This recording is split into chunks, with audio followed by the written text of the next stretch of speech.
I'm Kristen Cochran, and I'm an artist. I work between sculpture, print, installation, video, and the work behind me is mine as a part of this three-person show, which was sort of a remote response to the beginning of the Ukraine war.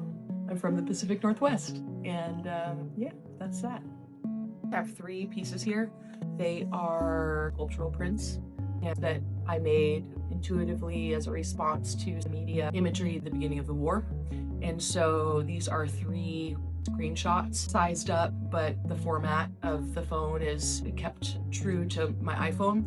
The imagery had to do with these padded and protected monuments in Ukraine. This was as the world was still opening up from the pandemic, and I had a little more time and space to respond to the images of the war. And so I started touching my screen, just contouring, tracing what I was seeing. This impulse to make contact, I suppose, sincere, but also a little bit absurd.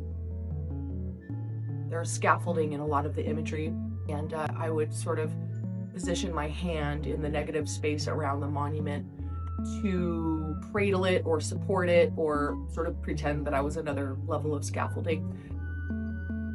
So I was drawn to these media images because there's a statue, there's a body that is being protected by the community, there's a sense of urgency, and the materials that were used were readily available materials, and the symbolism of the protected body, there's specific monuments that were being tended to, but as an outsider, each monument felt representative of all of the bodies in Ukraine.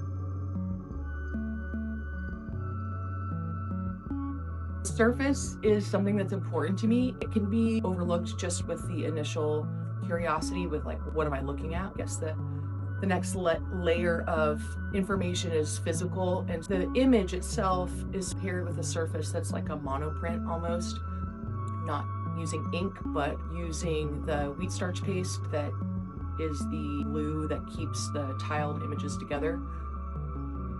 The grainy texture, the pixelated nature comes from the original source material and the fact that these images are a couple times removed from their source. There's strange reflections and mooring patterns and all of that I really appreciate that sort of collapses into the image. In reference to technology and how technology has, mediated everything I receive in terms of the news, but specific to how the war has unfolded